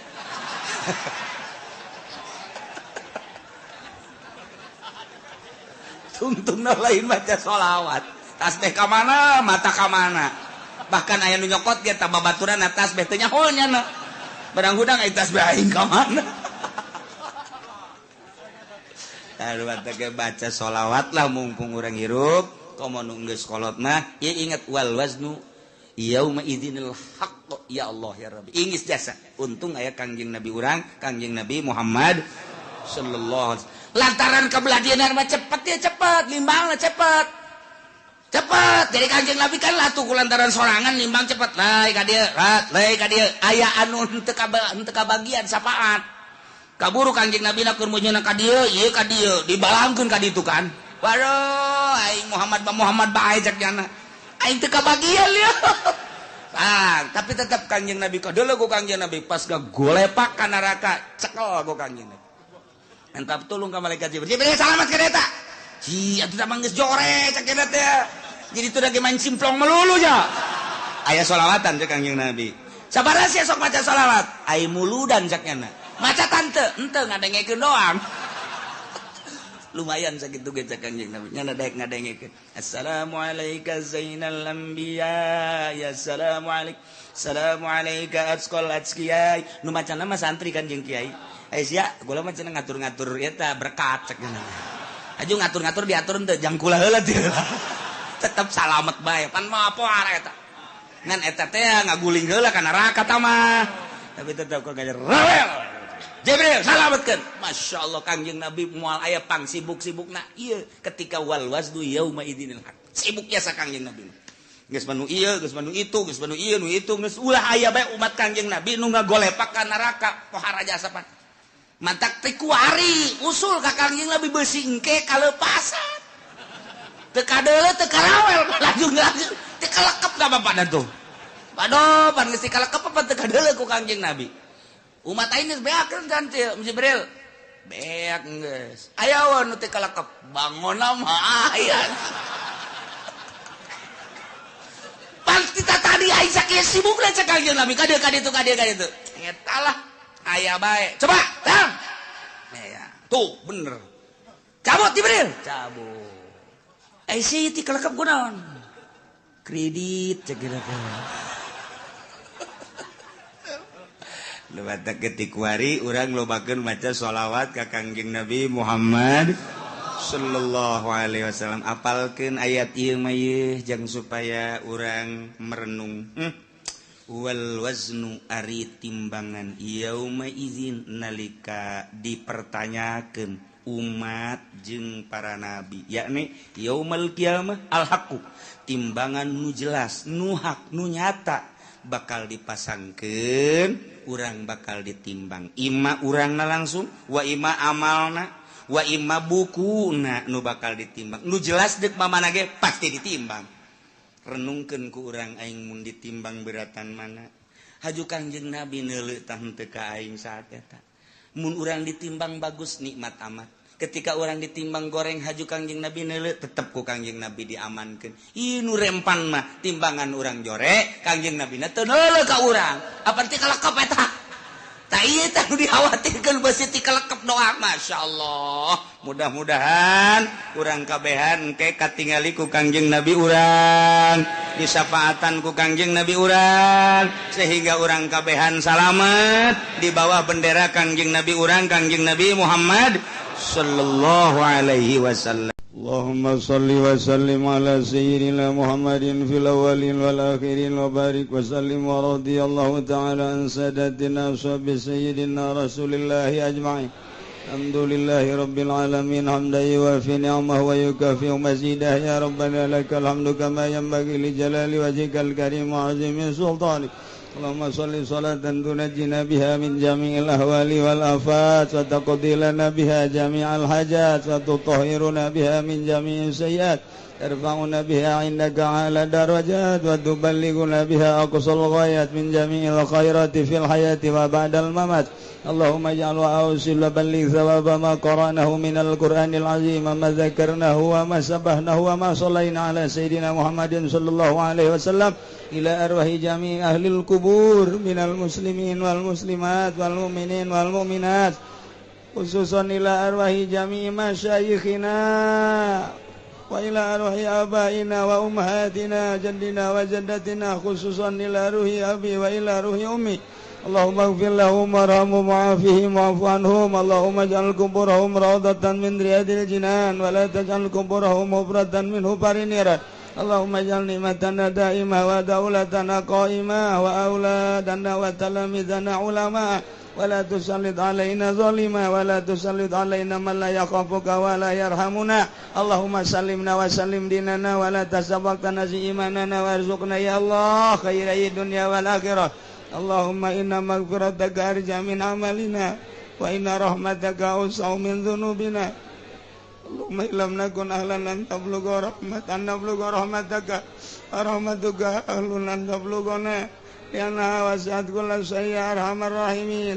Taqabbal minna innaka antas samiul alim wa tub alaina innaka antat tawwabur rahim. Shalli wa sallim ala jamil anbiya'i wal mursalin. Alhamdulillah. Allahumma ya qadiyal hajat Allah